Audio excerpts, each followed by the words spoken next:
औलाद की तरबियत इंतहाई ज़रूरी भी है और इंतहाई मुश्किल भी। हम जो माँ के पेट से इंसान पैदा हुए, इसमें हमारा कोई कमाल नहीं है। ये महज अल्लाह पाक का फजल व करम है कि अल्लाह ने हमें इंसान पैदा कर दिया। हमारे अंदर इंसानियत पैदा होगी तो हमारा कमाल होगा। यही तरबियत है, अपने अंदर इंसानियत पैदा करना और हमारे अंदर इंसानियत पैदा होना, यही बेहतरीन तरबियत है।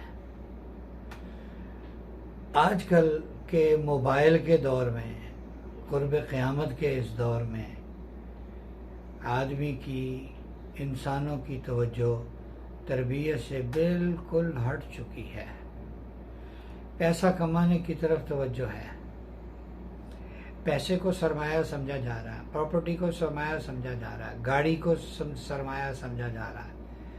गाड़ी पर डेंट पड़ जाए तो तकलीफ होती है, बच्चा बिगड़ जाए तो कोई तकलीफ नहीं है, 5,000 का नोट गुम जाए तो तकलीफ होती है, बच्चा को गलत काम करे उसकी कोई तकलीफ नहीं है। तो औलाद की तरबियत करना ये सबसे बेहतरीन बात है, सबसे बेहतरीन सरमाया हमारी औलाद है।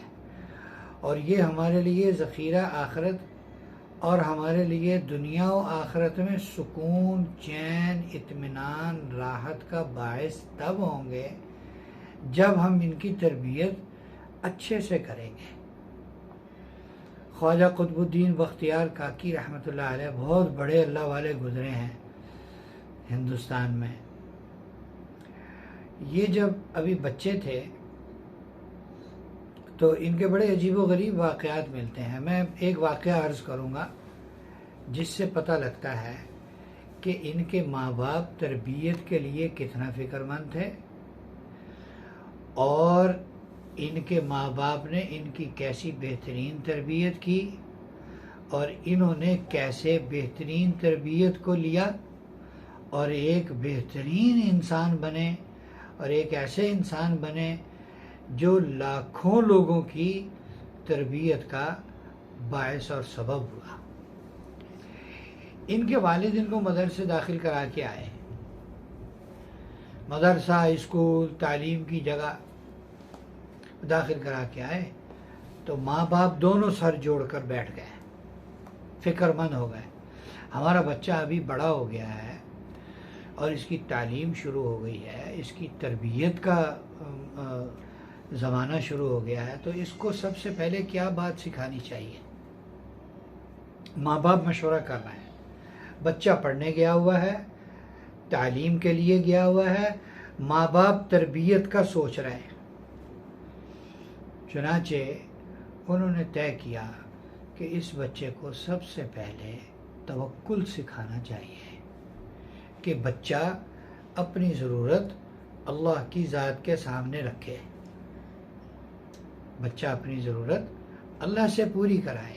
बच्चे को जो हाजत हो वो अम्मी अब्बू को ना कहे आकर, बल्कि किसे कहे, अल्लाह से कहे। चुनाचे माँ के ज़िम्मे लग गया तरबियत करनी।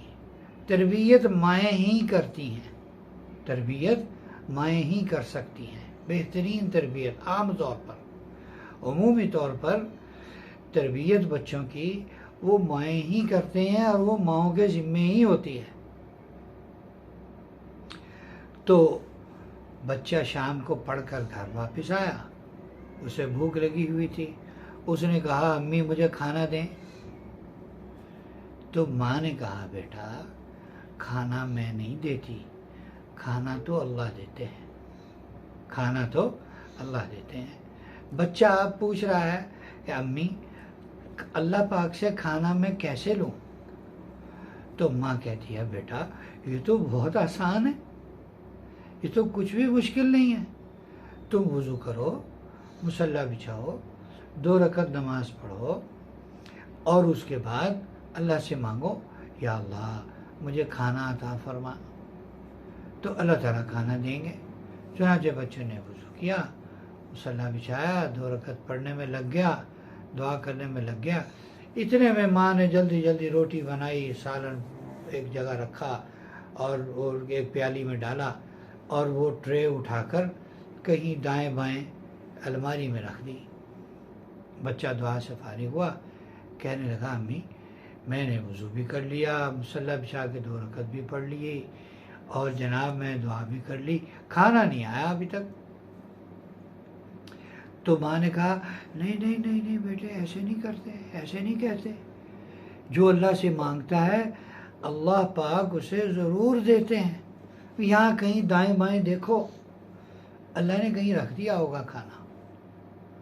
चुनाचे वो बच्चा दाएं बाएं देखता, इस अलमारी में देखा, उस अलमारी में देखा, उस ताकचे में देखा, उस ताकचे में देखा, तो खाना एक जगह पड़ा हुआ मिल गया।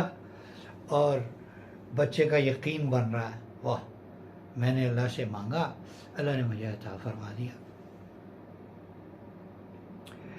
एक दिन कुछ अरसा गुजरने के बाद ऐसा हुआ कि एक दिन बच्चे की माँ कहीं गई हुई थी, यानी ख्वाजा कुतुबुद्दीन बख्तियार काकी जिस वक्त बच्चे थे तो ये तरबियत का और तालीम का अरसा चल रहा था।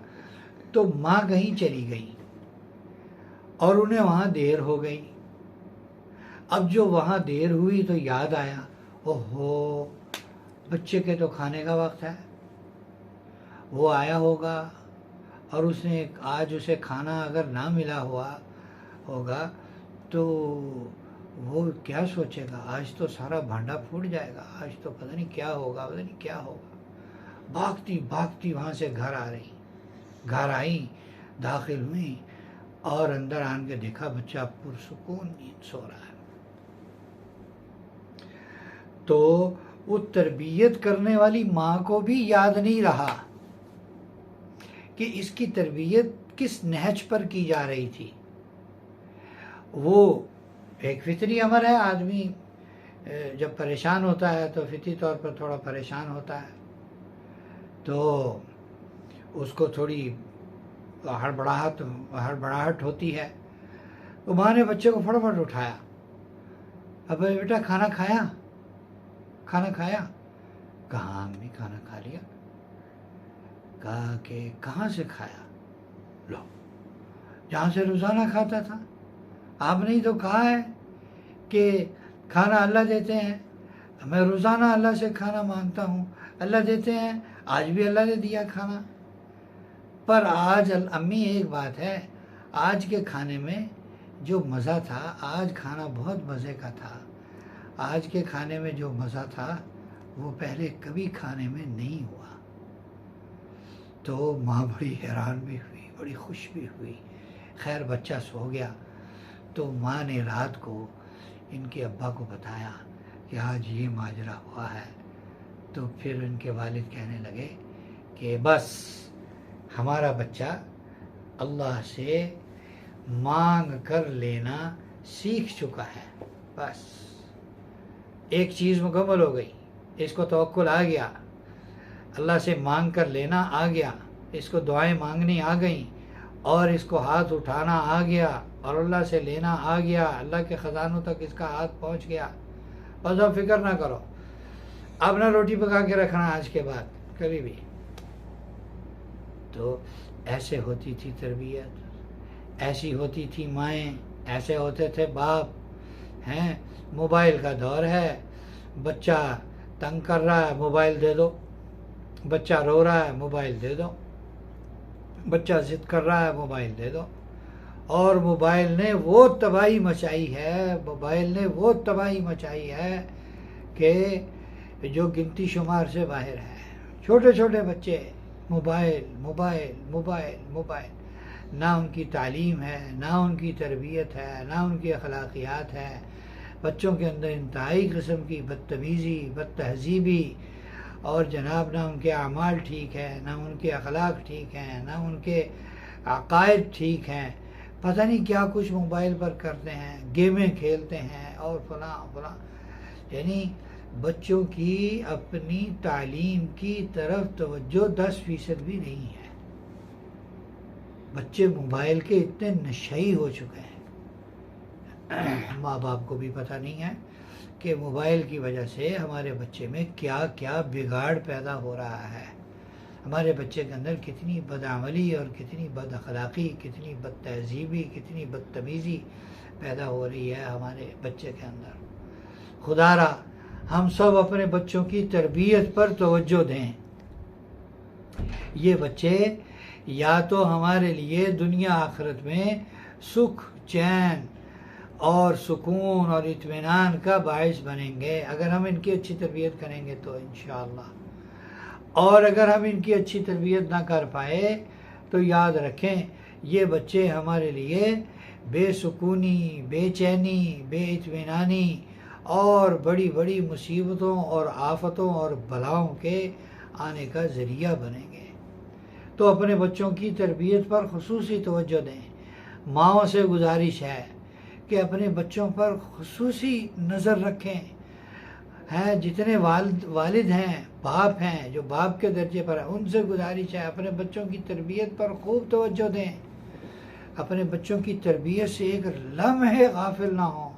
उन्हें हर अच्छा अमल सिखाएं, हर अच्छी बात सिखाएं, हर अच्छी आदत सिखाएं और उन्हें इस अच्छी आदतों का आदी बनाएं। अच्छे अखलाक सिखाएं उन्हें, बात कैसे करनी है, बड़ों से कैसे बात करनी, छोटों से कैसे बात करनी, अपने घर के बड़ों से कैसे बात करनी, बाहर के बड़ों से कैसे बात करनी है। आजकल नौजवान हैं, 15, 16, 17, 18, 19, 20 साल की उम्र है, उसको 80 साल के बूढ़े से कैसे बात करनी है पता ही नहीं है। वो 80 साल बूढ़े को है बदतमीज़ी के साथ पुकारता है, बुढ़ा बुढ़ा कह के, और जनाब उसकी इंसल्ट करता है। वो जो लाठी टेकता हुआ चल रहा है, बूढ़े मुसलमान की ताज़ीम हदीस पाक में है, 3 लोगों की ताज़ीम ऐसे है जैसे अल्लाह की ताज़ीम, जिसमें एक बूढ़ा मुसलमान भी है। तो अपने बच्चों को ये सिखाएं कि बड़ों को कैसे ट्रीट करना है, बड़ों से कैसे पेश आना है। अल्लाह पाक मेरी भी तरबियत कर दें आफियत के साथ, और तमाम सुनने वालों की और तमाम मुसलमानों की और उनके बच्चों की, हम सब के बच्चों की अल्लाह बेहतरीन तालीम और तरबियत कर दें।